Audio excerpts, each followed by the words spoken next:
Hi everyone! In this video, we will learn one of the most important grammars in Korean. 고 있다. 고 있다 attaches to the verb tense. It expresses an action is in progress.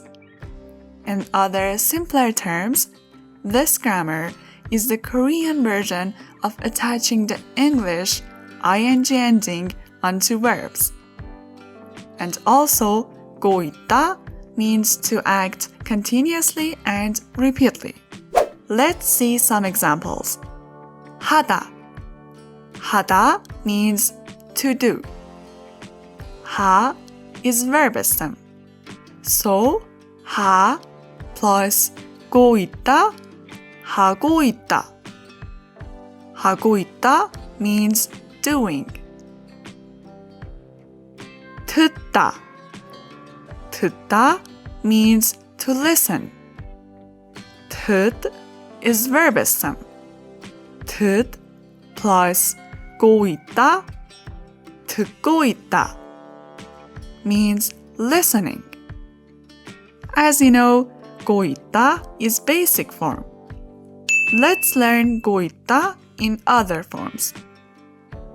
고 있다 present tense is 고 있어요. Past tense is 고 있었어요. And future tense is 고 있을 거예요. So, present tense 고 있어요. Past tense 고 있었어요.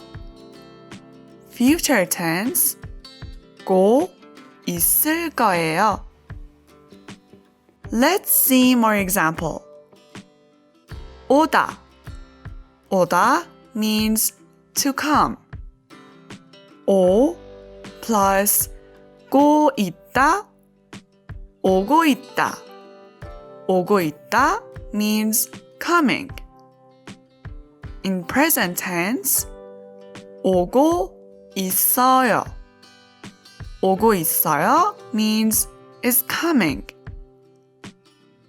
Past tense, 오고 있었어요. 오고 있었어요 means was coming. Future tense, 오고 있을 거예요. 오고 있을 거예요 means will be coming. Okay, let's see some sentences. 지금 책을 읽고 있어요. I'm reading a book now. In this sentence, 읽다 is verb and 읽 is verb stem. We added 고 있어요 to verb stem. 읽고 있어요 means is reading. Okay, now look at this dialogue. 왜 전화 안 받았어요? Why didn't you answer the phone? 자고 있었어요. I was sleeping. Look at this sentence. 자고 있었어요. Verb is 자다, and the verb stem is 자, and we are talking about past. So, we add 고 있다 past tense. So, 자 plus 고 있었어요. 자고 있었어요. Okay guys, that was 고 있다 grammar. Bye!